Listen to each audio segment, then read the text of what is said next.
One thing that's always interested me from the very beginning was the detail work, and I know there are a lot of people do utilitarian turning, and some do artistic one-offs, and I've done both actually. Production turn, bedposts, candlesticks, plates in the hundreds, and just where you just hog it out, rough it out, and just produce quantities. But I've always migrated back to doing artistic pieces.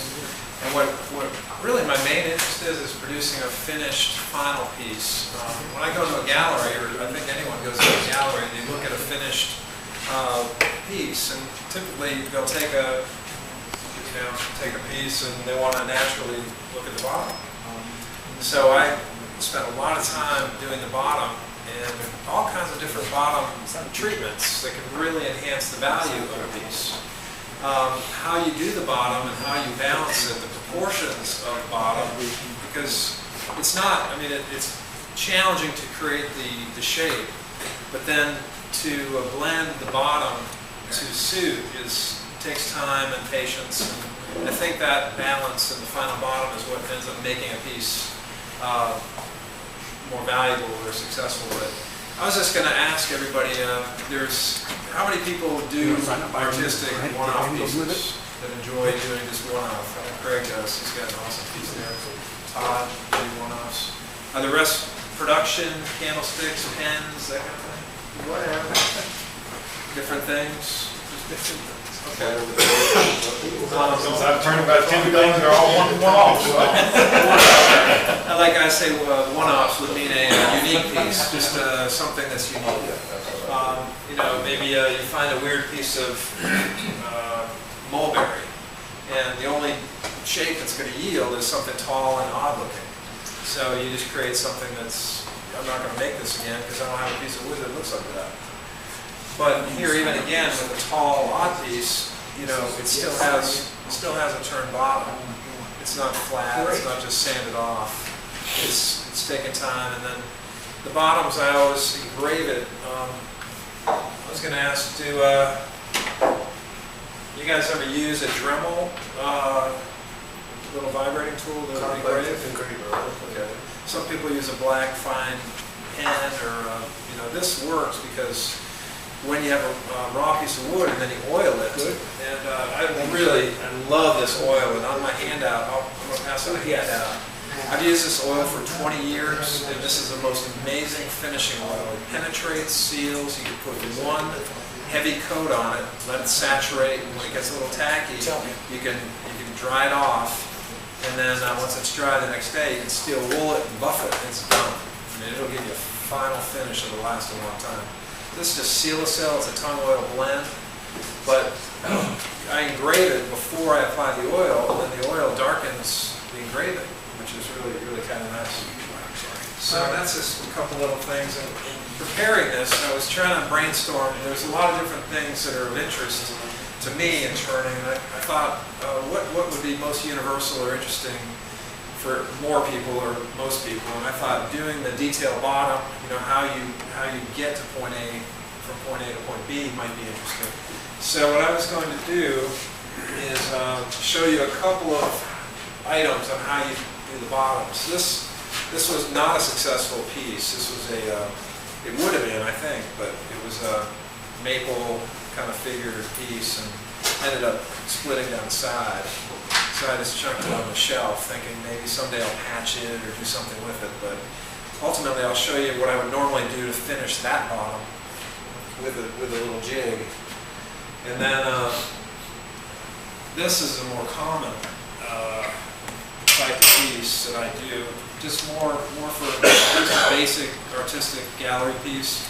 I have a couple pieces in Little Art Gallery and at NC Crafts Gallery, and really don't sell anything. One or two here and there, so I'm not actively selling, but I make more, and it's just a passion. I thoroughly enjoy it. So if there's anything here I can share or show, I mean, that would be fantastic. Super glue the bark on it? Yeah, I put super glue. As I turn this down from actually I just brought a progression of how this works.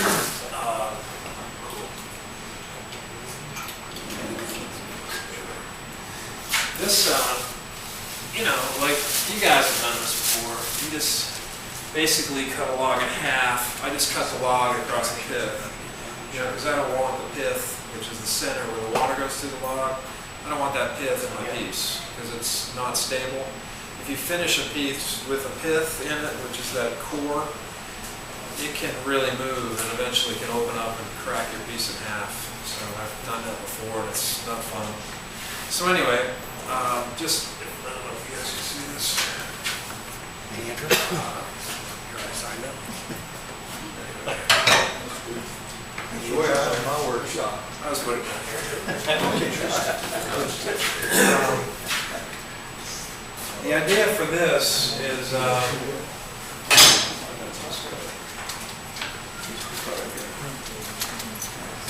this is the same wood. This is magnolia, and basically, I don't know. You're probably familiar with it, but I just want to show you the progression of this block would yield something like that. You know. I mean, that would be about what comes out of this log, right? And the process to get from here to here is, and to create the dovetail, which is I always create a dovetail from the rough turning. A lot of chucks. How many people use a chuck to turn a piece? So most everybody's familiar with chucks. I would just typically just pound one of these. Pound a spur center in, and I just pound it in here in the center. And I would pound another spur center on the other side, and I would just clamp it in there hard.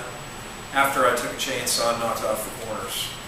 And I would rough it out to get that, and then I would just gradually get down and create a dovetail so that I could take it off and put it in a chuck. So that's kind of the process with that. So when it's like this, usually it's wet. I'll seal it with, are people familiar with liquid wax? You guys use liquid wax to seal pieces in wood?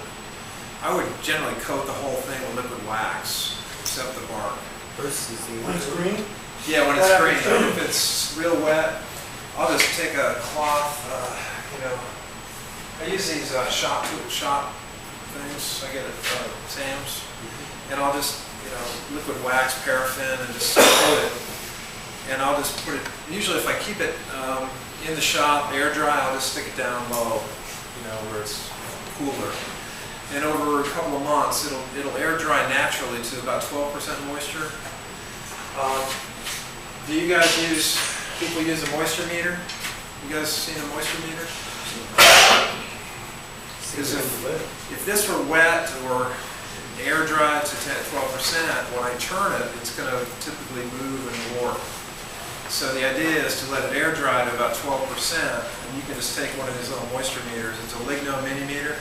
You use it for years and you can just probe it. And this I've had in more extensive drying to get down to about 10% moisture.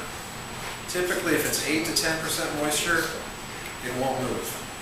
Because I don't want a finished piece that's really thin that's warped. You can just throw it out. So. Anyway, this has been dried. Does anybody use a drying box with a little light bulb in the bottom of the refrigerator? Okay.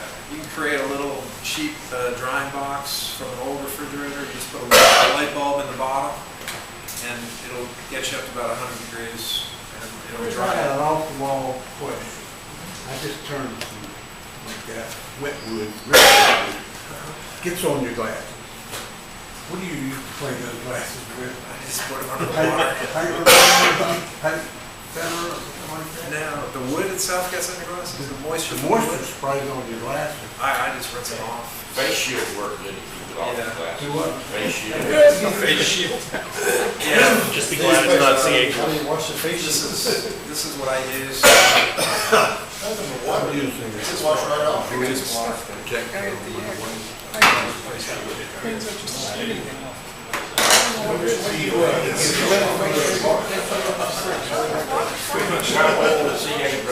All the way, as soon as I create a round shape, as soon as I establish that you begin to saturate.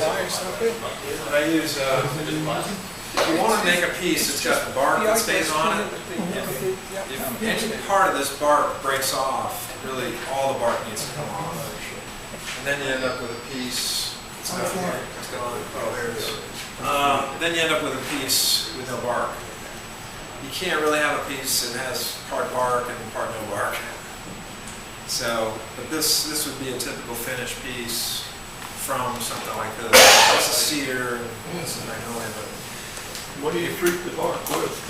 this is a super glue. This is a Posicure. It's a CI glue, cyanoacrylic, and it will seal. It'll lock that back to the tree, to the wood itself. Use the really thin, watery stuff for that? Yeah. On my, I have a handout, and it's got a source. I buy the super glue by the 16-ounce bottles. It's about $30 a bottle. Yeah, CPH. I just go through a lot of super glue because I'm saturating the base. Anywhere I'm going to apply pressure, I'm putting super glue in. It disappears. It's basically transparent. So, I'm saturating this if I want to keep it on. If I don't want to keep it on, I'll let it just fly off, and I'll end up with no bark on here. Some wood allow you to keep the bark on, others it's really hard, like cherry. Cherry is very hard to keep the bark on. So,